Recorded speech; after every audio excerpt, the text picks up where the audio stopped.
Welcome back to my YouTube channel learning student. तो आज हम लेकर के आए हैं जो बच्चे 9, 10, 11, 12 के हैं उनके लिए, और जो तैयारी कर रहे हैं उनके लिए भी। ठीक है, आचार्य रामचंद्र शुक्ल की जो प्रमुख रचनाएं हैं उनको आज हम लेके आए हैं, और ख़ास करके इसे जो 12th के बच्चे हैं उन वो जो है कि ध्यान से देखेंगे। ठीक है, 10th और 12th वाले ध्यान से देखेंगे। तो आज हम देखेंगे इनकी प्रमुख रचनाएं। प्रमुख रचनाओं से पहले जानेंगे कि जो आचार्य रामचंद्र शुक्ल हैं ये किस युग के कवि हैं। ठीक है, तो रामचंद्र शुक्ल जो हैं ये आपको बता दें कि ये शुक्ल युग के हैं कवि। ठीक है, शुक्ल युग के कवि हैं ये। अब बात है कि शुक्ल युग के कवि हैं, तो शुक्ल युग का जो है कि समय सीमा भी कुछ होगा। ठीक है, समय सीमा भी कुछ होगा। तो समय सीमा क्या है? तो समय सीमा जो शुक्ल युग का है वो है 1900 से 1918। ठीक है, 1900 से 1918 ये शुक्ल युग की समय सीमा है। ठीक है, और ये जो रामचंद्र शुक्ल हैं, ये जो कवि हैं, इनका हिंदी साहित्य में बहुत बड़ा योगदान है। ठीक है, इन्होंने हिंदी साहित्य में जो है कि महत्वपूर्ण योगदान अपना इन्होंने दिया है। ठीक, तो देखिए ये तो लेखक कवि ये जो हैं शुक्ल युग के हैं, और शुक्ल युग का समय सीमा भी 1900 से 1918 होगा। ठीक है, तो ये जब शुक्ल युग के हैं तो इनकी सारी रचनाएं भी शुक्ल युग में ही हुई होंगी। ठीक है, तो सबसे पहले रचनाओं में देखेंगे हम ग्रंथावली। ठीक है, रामचंद्र शुक्ल की ग्रंथावली कौन कौन सी हैं, तो चलिए देखते हैं। देखिए, पहला ग्रंथावली होगा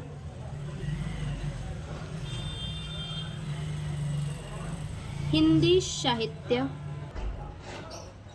पहला जो ग्रंथावली होगा वो गोस्वामी तुलसीदास। ठीक है, वो होगा गोस्वामी तुलसीदास, ये पहला ग्रंथावली है। ठीक है, गोस्वामी तुलसीदास। अब इसके बाद जो दूसरा हम देखेंगे, दूसरा होगा ग्रंथावली जायसी ग्रंथावली। ठीक है, जायसी ग्रंथावली।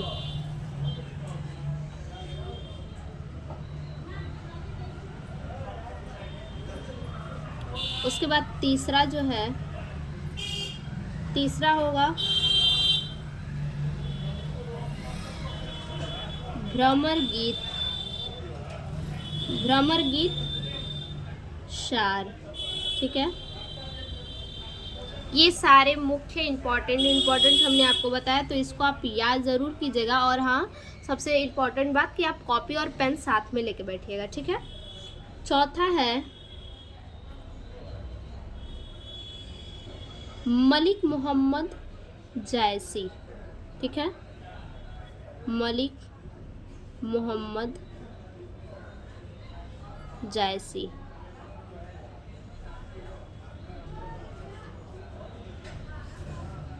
पांचवा है विश्व प्रपंच, विश्व प्रपंच। ठीक है, और उसके बाद छठवां आखिरी जो है वो है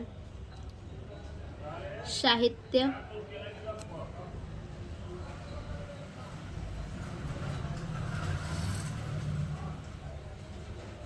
साहित्य और समाज, साहित्य और समाज विमर्श।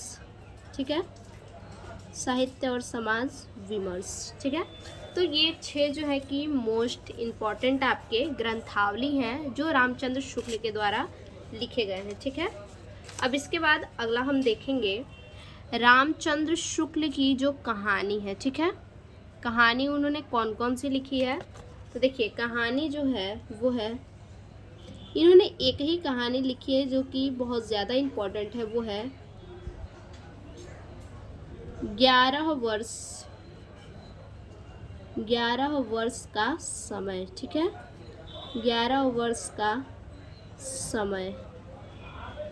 और ये कहानी जो है, ठीक है, ये कहानी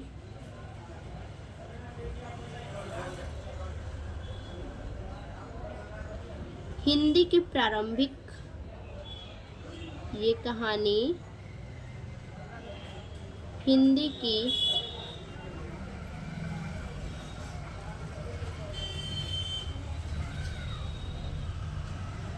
प्रारंभिक कहानी में से एक है, ठीक है, प्रारंभिक कहानी।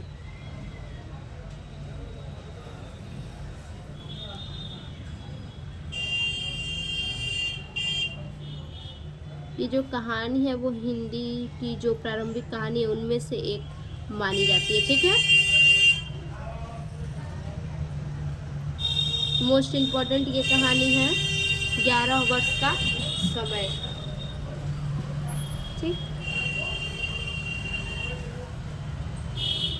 तो ये तो हमने देख लिया, एक ही कहानी है 11 वर्ष का समय, ठीक है।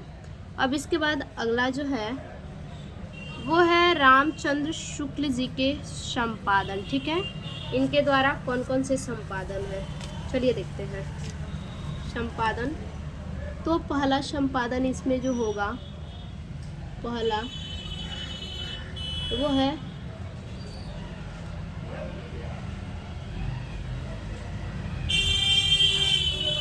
हिंदी शब्द सागर, ठीक है, हिंदी शब्द सागर। दूसरा है नागरी प्रचारिणी पत्रिका, नागरी प्रचारिणी पत्रिका।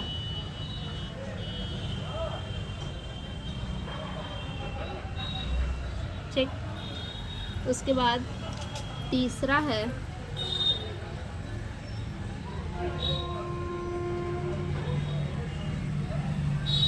अखरावट, तीसरा है अखरावट। चौथा है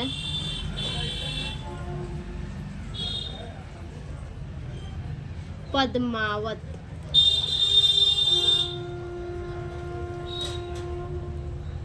चौथा है पद्मावत। और पांचवा है आनंद कादम्बिनी, आनंद कादम्बिनी।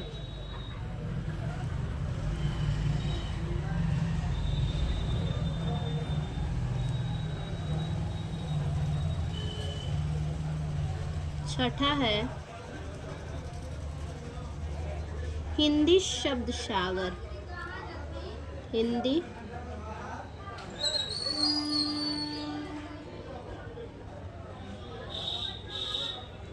शब्द सागर।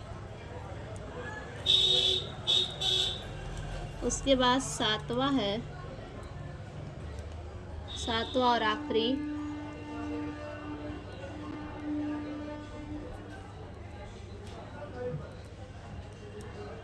आखिरी कलाम, आखिरी कलाम, ठीक है।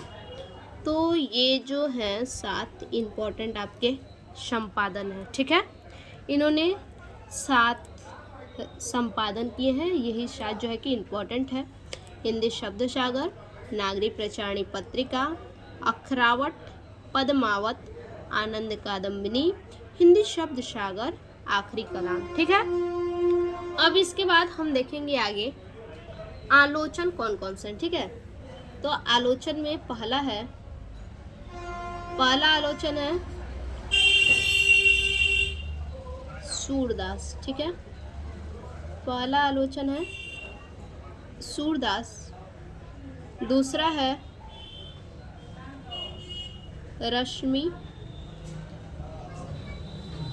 रश्मि मानसा, ठीक है। और उसके बाद तीसरा जो आलोचन है वो है त्रिवेणी, यही 3 जो है कि आलोचन है इनके जो कि मोस्ट इम्पॉर्टेंट है, ठीक है। ये बहुत ज़्यादा इम्पॉर्टेंट है, तीनों आलोचन को आप लोग ज़रूर से याद कर लीजिएगा। उसके बाद अगला है जो रचना वो है इतिहास, ठीक है। रामचंद्र शुक्ल के इतिहास कौन कौन से हैं? तो चलिए इतिहास देखते हैं। इतिहास में आएगा पहला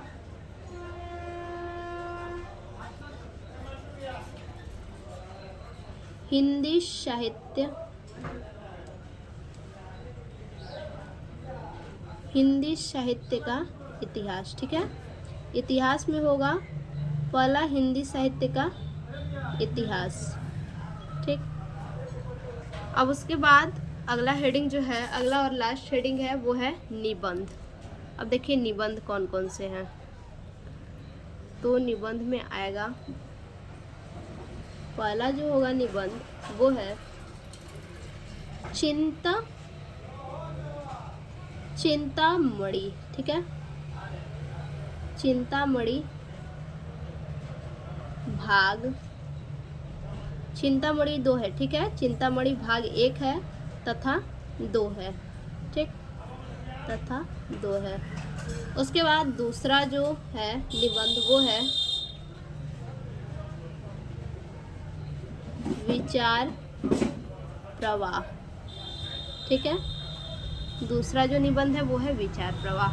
तो ये जो है कि जितनी भी रचनाएं मोस्ट इम्पॉर्टेंट थी हमने आपको बता दिया, ठीक है। रामचंद्र शुक्ल के निबंध हैं, इतिहास है, उसके बाद आप देख सकते हैं आलोचन है, उसके बाद ग्रंथावली, कहानी और संपादन, ठीक है। ये सभी को आप ज़रूर से याद कर लीजिएगा। फिर से मिलते हैं ऐसे एक और नए वीडियो में। अगर हमारा ये वीडियो आपको अच्छा लगे तो प्लीज़ हमारे वीडियो को लाइक कीजिए और हमारे चैनल को सब्सक्राइब कीजिए।